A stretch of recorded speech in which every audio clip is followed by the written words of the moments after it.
সুপ্রিয় দর্শক, ভিওডি বাংলার নিউজ ন্যারেটিভে আপনাদের সবাইকে স্বাগত জানাচ্ছি। আমি মঞ্জুর মিলন। আপনারা জানেন যে সমসাময়িক নানা বিষয় নিয়ে আমাদের এই আয়োজন। আজকে আমাদের আলোচনার বিষয় ডাকসু নির্বাচন 2025।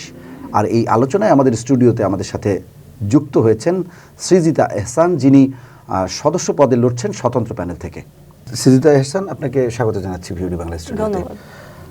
আপনি কেন স্বতন্ত্র প্যানেল থেকে লড়ছেন? আপনি যদি কোনো প্যানেল থেকে লড়তেন সুনির্দিষ্ট, তাহলে তো আপনার প্ল্যাটফর্মটা আরও এক্সটেন্ড হতো, আরও বেশি স্পেস পেতেন, আপনার একটা রিজার্ভ ভোট থাকতো। আপনি কেন স্বতন্ত্র লড়ছেন?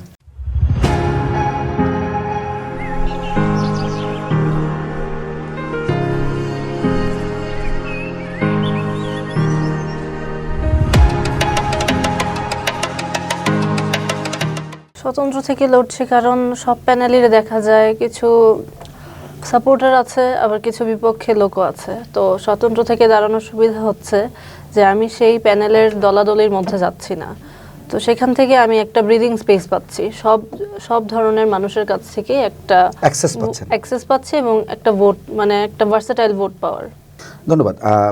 মানে একটা সুবিধা নেওয়ার চেষ্টা করছেন, যেখানে রাজনৈতিক দলগুলোর প্ল্যাটফর্মের তো পরীক্ষিত একটা শক্তি, নানান সমালোচনা আলোচনা আছে তাদের নিয়ে, অনেক নেগেটিভ পজিটিভ দিক আছে, যে কারণে আপনি চাইছেন যে একটু সাদা জায়গায়, পরিচ্ছন্ন জায়গায় থেকে একটা প্ল্যাটফর্মে থেকে নির্বাচন করলে হয়তো আপনার অবস্থানটা আরও ভালো হবে। যাই হোক, আপনি নির্বাচন করছেন, আপনি এই তারুণ্যের অহংকার, এই তরুণ প্রজন্ম, আগে কিন্তু আমরা দেখিনি যে এরকম স্বতন্ত্র প্ল্যাটফর্ম থেকে আসলে মানুষ আগ্রহী হচ্ছে।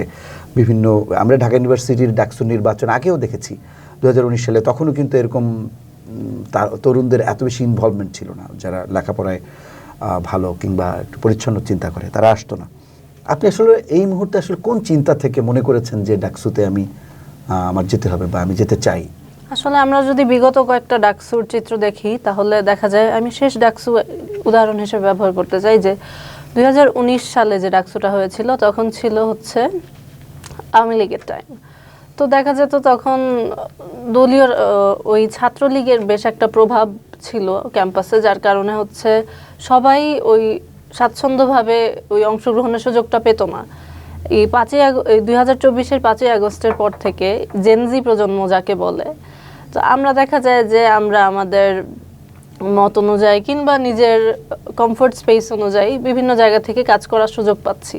তো সেখান থেকে আমার মনে হলো যে যেহেতু আমি এখন 3য় বর্ষে আছি, তো আমার মনে হলো যে আমি যদি আমার সহপাঠী অগ্রজ কিংবা অনুজদের জন্য নিজের জায়গা থেকে কিছু করে যেতে পারি, তাহলে আমার মনে হয় যে আমার এই ঢাকা বিশ্ববিদ্যালয়ের পথযাত্রাটা সফল হবে। ধন্যবাদ। কারণ এটি অবশ্যই একটি ইতিবাচক চিন্তা, কারণ সেই চিন্তার যে সুযোগটা সেটি অবশ্যই 5 আগস্ট আমাদেরকে করে দিয়েছে। এই জন্য আসলে আবারও আমরা সেই শিক্ষার্থীদেরকে সেই আন্দোলনের কৃতজ্ঞতা প্রকাশ করছি। যাই হোক, আপনি তো প্রচারণা শুরু করে দিয়েছেন, কি মনে হচ্ছে শিক্ষার্থীদের অ্যাপ্রোচে? কি মনে হচ্ছে যে আপনাকে তারা বেছে নেবে? শিক্ষার্থীদের মধ্যে আসলে একটা মিশ্র প্রতিক্রিয়া লক্ষ্য করা যাচ্ছে। যেহেতু প্যানেলের একটা প্রভাব আমরা দেখতে পাই, সেহেতু সব প্যানেলেরই একটা ফিক্সড ভোট থাকে আমরা জানি। তার বাহির থেকেও কিছু বেশ, আমি যদি অনাবাসিক শিক্ষার্থীদের কথা বলি, তাহলে তাদের কিছু বিচিত্র পছন্দ আছে, কিংবা তারা এমন কাউকেই সেই পদে চাইবে যারা হচ্ছে তাদের হয়ে সরাসরি কাজ করবে। তো সেই জায়গা থেকে আমার মনে হয় আমি যথেষ্ট পজিটিভ রেসপন্স পাচ্ছি। আর আপনার মাঠের পরিবেশ কি, যেটাকে আমরা লেভেল প্লেইং ফিল্ড বলি, আসলে বেশ কিছু পাল্টা অভিযোগ আমরা দেখছি এই গত 2-3 দিন ধরে। সেখানে সেনাবাহিনীর যে বিষয়টি, সেনাবাহিনী অনেকে সাপোর্ট করছে, অনেকে সাপোর্ট করছে না। অনেক শিক্ষার্থী তারা যুক্তি দেখাচ্ছে যে আসলে ঢাকা বিশ্ববিদ্যালয়ের মতো জায়গায় আমরা সেনাবাহিনীর মুখোমুখি হতে চাই না, বা সেনাবাহিনী কেন এখানে আসতে হবে। এ বিষয়ে আপনার মত কি? আচ্ছা, এইখানে যে নিয়ম নীতি ভঙ্গের কিছু বিষয় আমি নিজেও লক্ষ্য করেছি। সেগুলো হলো যে আমাদের নির্বাচন আচরণবিধিতে পরিষ্কার উল্লেখ রয়েছে যে কোনো প্রার্থী নিজের পোস্টার কিংবা ব্যানার বিশ্ববিদ্যালয়ের কোনো দেওয়ালে টাঙাতে পারবে না। হ্যাঁ, কিন্তু দেখা যায় যে কিছু প্যানেলের প্রার্থী তা করার সাথে সাথেই বিশ্ববিদ্যালয় কর্তৃপক্ষ যথাযথ ব্যবস্থা গ্রহণ করে এবং তা সরিয়ে ফেলে। অর্থাৎ নির্বাচনের পরিবেশটা এখন পর্যন্ত বেশ ভালোই রয়েছে। সেখানে যে আস্থার কোনো সংকট নাই তো নির্বাচন কমিশনে যারা রয়েছে তাদের ব্যাপারে, কিংবা প্রশাসন, আমরা যদি বিশ্ববিদ্যালয় প্রশাসন সার্বিকভাবে, আসলে আপনার কি মনে হয় নির্বাচন সুষ্ঠু হবে? একজন প্রার্থী হিসেবে আপনার কি মনে হয়? আমি এবার অনেকটা স্বচ্ছ একটা পরিস্থিতি লক্ষ্য করতে পারছি। আমাদের যে নির্বাচন অফিসার আছে তারা ইতিমধ্যে একটা ডিজিটাল সেল গঠন করেছে, যার মাধ্যমে হচ্ছে যে কোনো সাইবার বুলিং এর বিরুদ্ধে তারা যত দ্রুত সম্ভব পদক্ষেপ নিচ্ছে। এ তো খুবই ভালো একটা উদ্যোগ। জি। তাহলে অবশ্যই আমরা একটা ভালো নির্বাচন দেখব, সেটি প্রত্যাশা করি। আমার প্রশ্ন হলো, আপনি আসলে নিশ্চয়ই প্রত্যেক মানুষের, আপনি যখন আপনার লক্ষ্যে পৌঁছাতে চাইবেন তখন নিশ্চয়ই সেখানে আপনি সবচেয়ে বেশি কোনো একটা বিষয়ে গুরুত্ব দিবেন। এই যে আপনি সদস্য পদে নির্বাচন করছেন, আপনি কোন বিষয়টিকে গুরুত্ব দিয়ে যে এই বিষয়টি আমি সমাধান করব, কিংবা এই বিষয়টিকে আমি সবচেয়ে বেশি গুরুত্ব দেবো শিক্ষার্থীদের? হয়তো আপনি ইউনিভার্সিটি লাইফে আপনি ফেস করেছেন এরকম কিছু সমস্যা, জি। সেই সমস্যাগুলো কি? আমার ফোকাস ফিল্ডের যে মূল বিষয়টি সেটি হলো ক্রেডিট ট্রান্সফার। আমরা জানি যে ঢাকা বিশ্ববিদ্যালয়ে ক্রেডিট ট্রান্সফার পদ্ধতি ব্যবস্থা নেই। ধরেন এখানে সবাই মেধাবী, কিন্তু সবাই নিজের পছন্দ অনুযায়ী বিষয় নির্বাচনের সুযোগ পায় না। দেখা যায় যে দশম হয় কিংবা যে 200তম হয় তার মধ্যে মেধার পার্থক্য খুব একটা নয়, কিন্তু সে পছন্দ বিষয়ে না পাওয়ার কারণে দেখা যায় 1 বা 2 বছর অধ্যয়নের পর কোনো একটা ওভারসিজ ইউনিভার্সিটিতে সে ভালো একটা বিষয়ে চান্স পেল, কিন্তু তখন দেখা যায় তার যদি সেখানে যেতে হয় তখন তাকে সেই 1 বছর ওই গ্যাপ দিয়ে আবার যেতে হবে। হ্যাঁ, তো কোনো মেধাবীর জীবন থেকে এত বড় একটা সময় নষ্ট হয়ে যাওয়া, এটা ব্যক্তিগত লস না, এটা হচ্ছে আমাদের জাতীয় ক্ষতির আওতায় পড়ে। তো সেক্ষেত্রে আমি চাই যে আমাদের বিশ্ববিদ্যালয়ে যাতে এই ক্রেডিট ট্রান্সফার পদ্ধতি ব্যবস্থা চালুর মাধ্যমে তাকে সেই সুযোগটা করে দেওয়া যায়। কিন্তু সেখানে তো আপনার ইউনিভার্সিটির শিক্ষার মানও ভালো হতে হবে। সেই ইউনিভার্সিটি কেন আপনার সাথে এই ধরনের একটা কন্ট্যাক্ট করবে? আমাদের ইউনিভার্সিটির শিক্ষার মান যথেষ্ট ভালো। হ্যাঁ, রিসার্চের কিছু ঘাটতি আছে, কিন্তু আমরা দেখতে পাই যে প্রত্যেক বছরই কিউএস র্যাঙ্কিংয়ে, এশিয়া কিউএস র্যাঙ্কিংয়ে আমরা 400-র ভেতরেই থাকি। কিন্তু আমরা তো অনেক পিছিয়ে। আমরা বিগত দিনে দেখেছি যে আমাদের পেছনে যারা ছিল, ইন্ডিয়ার অনেক বিশ্ববিদ্যালয়, শ্রীলঙ্কার বিশ্ববিদ্যালয় আগে ছিলই না, তারা অনেক এগিয়ে এসছে, যেখানে ঢাকা বিশ্ববিদ্যালয় 100-র ভেতরে থাকতো সবসময়, মানে ইতিহাস যা বলে। সেই ক্ষেত্রে কি ঢাকা বিশ্ববিদ্যালয়ের মান আসলে সেই জায়গায় তো নেই? এটা তো অস্বীকার করবার কোনো জো নেই। না, তা বটে, অস্বীকার করার জায়গা নেই, কিন্তু আমরা পিছিয়ে পড়ার জায়গা থেকে এখন বলতে চাই যে আমাদের এই নতুন ভিসি নির্বাচনের পর যে বাজেটটা, নতুন বাজেট আসছে, সেটা সক্রিয়ভাবে আমাদের রিসার্চ উন্নয়নের জন্য ব্যবহার করা হচ্ছে। তো আমার মনে হয় আগামী 2 বছরের মধ্যে আমাদের বিশ্ববিদ্যালয়ের র্যাঙ্কিং অনেকটা পরিবর্তন আসবে এবং আমরা আগের জায়গায় আবারও ফেরত যাব। ধন্যবাদ। সেটা সবারই প্রত্যাশা। আমরা চাই ইতিবাচক কিছু হোক সব জায়গায়, সব ক্ষেত্রে। যেমনটি আমরা 5 আগস্টের পরে একটা প্রত্যাশার পারদ কিন্তু অনেক হাই ছিল, যদিও এ নিয়ে অনেক সমালোচনা আলোচনা আছে। তারপরেও যখন আপনাদের মতো, আপনারা যারা জুলাই যোদ্ধা, আপনারা যখন সবাই সমস্যারে বলেন যে না, ঢাকা বিশ্ববিদ্যালয়ে ডাকসু নির্বাচনটা একটা সুন্দর পরিবেশ তৈরি হয়েছে, আমরা সবাই একটা আস্থা পাচ্ছি যে সবাই নির্বাচনে যেতে পারবো, এটি ইতিবাচক। অনেক নেতিবাচক পরিস্থিতির মধ্যেও যখন ইতিবাচক কিছু দেখা যায়, সেটি কিন্তু স্বপ্ন দেখার একটা পথ তৈরি করে। তো যাই হোক, আপনার এই যে চিন্তা, যে আপনি একটা চিন্তা করেছেন যে এই একটা পরিবর্তন আমি আনতে চাই, শিক্ষার্থীদের যে একটা ভোগান্তি কিংবা একটা বছর জীবন থেকে চলে যায়, এর পরের আপনার কি কারণগুলো রয়েছে, কি মানে সমস্যা সমাধানের আর কি কি পয়েন্টগুলো আছে? আচ্ছা, আমার দ্বিতীয় পয়েন্ট হচ্ছে আমাদের যে মেয়েদের হলগুলো আছে সেগুলোতে অনাবাসিক মেয়েরা প্রবেশ করতে পারে না, কিংবা এক হলের মেয়ে, যেমন আমি যদি বলি শামসুন্নাহার হলের কেউ রোকেয়া হলে প্রবেশ করার অনুমতি পায় না। তা আমার মনে হয় এই ধরনের অযৌক্তিক নিয়ম থাকার কোনো প্রয়োজনীয়তা নেই আসলে, যে এক হলের লোক আরেক হলে যেতে পারবে না, কারণ আমরা জানি যে ছেলেদের হলে এই ধরনের কোনো রেস্ট্রিকশন নেই। এটা তো কোনো পাবলিক ইউনিভার্সিটির কোনো হলের নিয়ম হতে পারে না বা হওয়া উচিত। হ্যাঁ, সেটাই তো। আমার মতে এই ধরনের অযৌক্তিক নিয়ম যদি তুলে দিতে পারি, যেমন আমি রোকেয়া হলের, কিন্তু আমি অনাবাসিক হওয়ার কারণে আমি অফিসার কিংবা যে ওখানের যে দাপ্তরিক প্রধান তার অনুমতি ছাড়া আমি নিজে হলে প্রবেশ করতে পারছি না। তো দেখা যায় এটার কারণে আমি নানা জটিলতার সম্মুখীন হই। বিভিন্ন সময় আমাদের যে বাৎসরিক ফি প্রদান করতে হয় সেটা আমাদের হচ্ছে ডিজিটালাইজেশনের আওতায় এখন আসেনি। তো আমাদের কি করতে হবে? হলে যে ডিরেক্ট জমা দিতে হয়। তো আমার মনে হয় আমি এই বিষয়টা নিয়ে কাজ করতে চাই। আর একটা বিষয় কি আপনারা ইনক্লুড কেউ করছেন কিনা আমি জানি না, সেটা হলো যে এই যে আমরা বিগত দিনে যে একটা দানবের সাথে লড়াই করেছি, সেটি ফ্যাসিস্ট বলি আর যাই বলি, এটার কারণটা কোথায়? বিশেষ করে ঢাকা বিশ্ববিদ্যালয়ের পরিস্থিতি কেন নষ্ট হয়েছিল? শিক্ষকদের অতিমাত্রায় রাজনীতিকরণ, শিক্ষার্থীদের অতিমাত্রায় রাজনৈতিক লেজুর ভিত্তি। এইসব বিষয়ে আপনাদের কোনো ইশতেহারে আপনাদের কোনো প্রতিশ্রুতি আছে কিনা? শিক্ষার্থীদের অতিমাত্রায় যে রাজনীতিবিদ হয়ে যাওয়া এবং রাজনৈতিক দলের এজেন্ডা বাস্তবায়ন করা, বিশ্ববিদ্যালয়ের এজেন্ডা বাস্তবায়ন না করতে চাওয়া, এতে কিন্তু সার্বিকভাবে ক্ষতিগ্রস্ত হয়। যেমন শিক্ষার্থীরা যেমন ক্ষতিগ্রস্ত হয়, পরিবেশ ক্ষতিগ্রস্ত হয়, আপনার শিক্ষার্থীদের গার্ডিয়ান যারা থাকে তারা কিন্তু সবসময় একটা আতঙ্কের মধ্যে থাকে, বিগত দিনে যেটি আমরা দেখেছি। তো এই বিষয়গুলো কি আপনাদের ইশতেহারে নেই? অবশ্যই আছে, কিন্তু আমি যেহেতু সদস্য পদে প্রতিদ্বন্দ্বিতা করছি, আমার জায়গা থেকে আসলে এত বড় বড় প্রতিশ্রুতি দান সম্ভব না। তো আমার প্রাথমিক কাজ হবে, আমাকে যদি আমার সহপ্রার্থীরা যোগ্য মনে করেন, ভোট দিয়ে নির্বাচিত করেন, তখন আমার সাথে আরও বাকি 12 জন যারা নির্বাচিত হবেন তাদের সাথে একটা সংযোগ সাধন করে আমাদের যে বিভিন্ন এই ইশতেহার সংশ্লিষ্ট পদে যারা নির্বাচিত হবেন, যেমন মানবাধিকার ও আইন বিষয়ক সম্পাদক আছে, পরিবহন বিষয়ক সম্পাদক আছে, তাদের সাথে একটা সমঝোতায় এসে শিক্ষার্থীদের দাবি কিভাবে আদায় করে আনা যায় সেইভাবে কাজ করব। অবশ্যই পরিবেশ ঠিক রাখতে যা যা করণীয় আছে জি, আপনারা অবশ্যই করবেন। জি। যাই হোক, এখন নির্বাচন সামনে, এখন আপনারা ভোট চাইছেন, আসলে এখন কি মনে হয় যে আপনি বিজয়ী হতে পারবেন?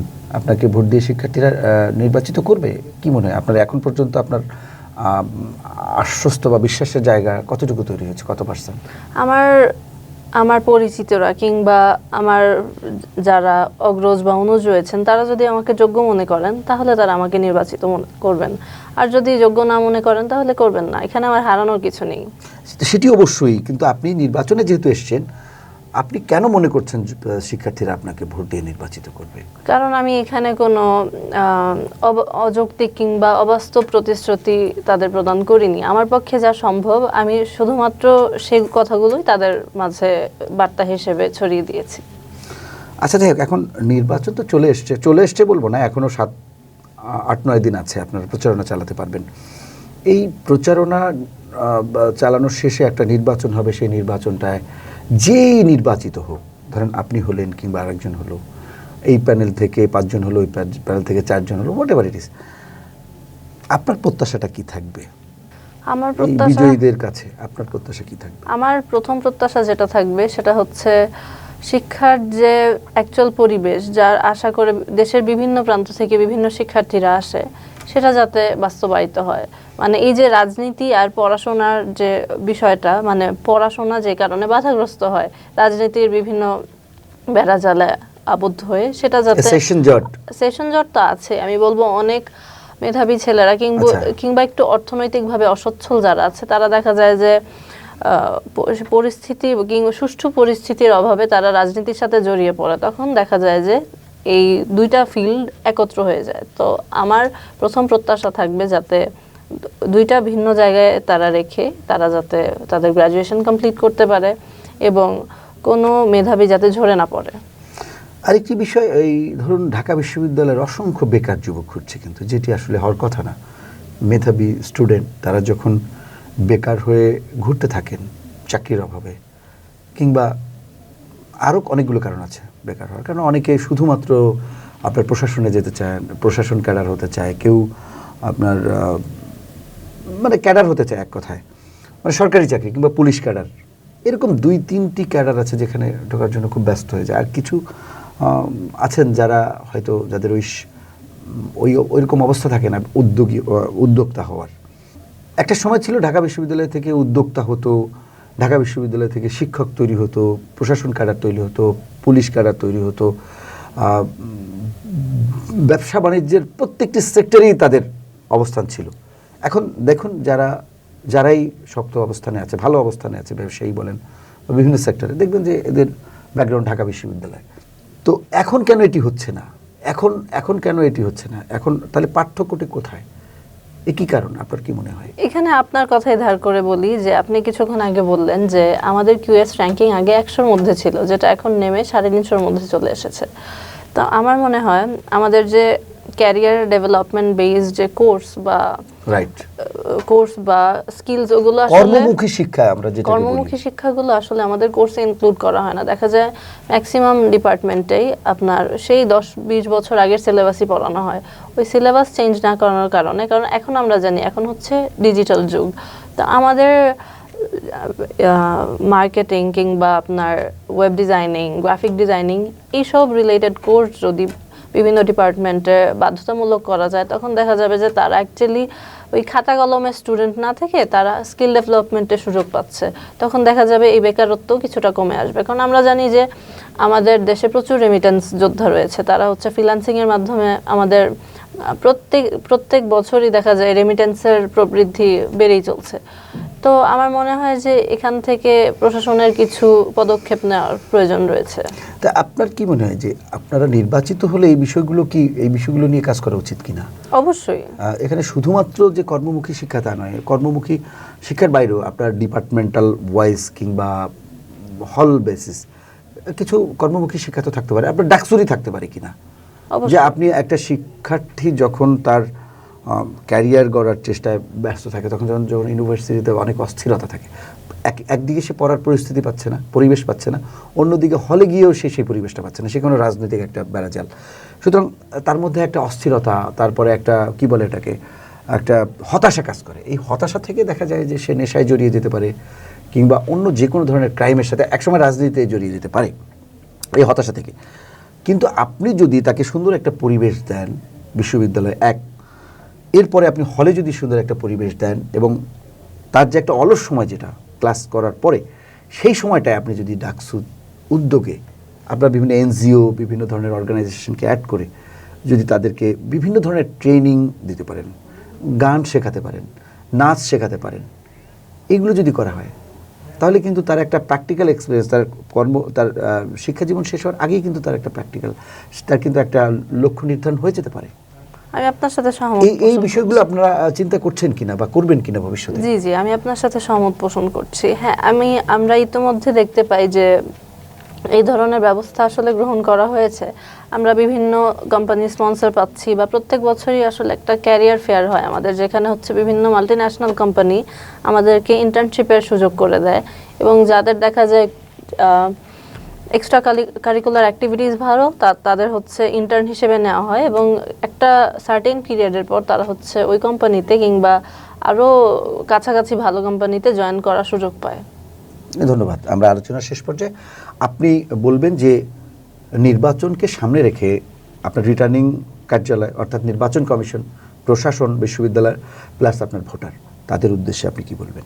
তাদের উদ্দেশ্যে এটাই বলবো যে যেহেতু এবার আমরা অনেক বছর পর একটা স্বচ্ছ নির্বাচনের সুযোগ পেয়েছি, তারা যাতে নিজেদের জন্য কিংবা আমাদের বিশ্ববিদ্যালয়ের স্বার্থে যোগ্য প্রার্থীদের নির্বাচন করে এবং আমাদের কিউএস র্যাঙ্কিংয়ে যাতে আবার আগের যে পজিশন সেটা রিগেইন করতে সাহায্য করে। আপনাকে অসংখ্য ধন্যবাদ। আপনি আপনার মূল্যবান সময় নষ্ট করে আমাদের স্টুডিওতে এসেছেন।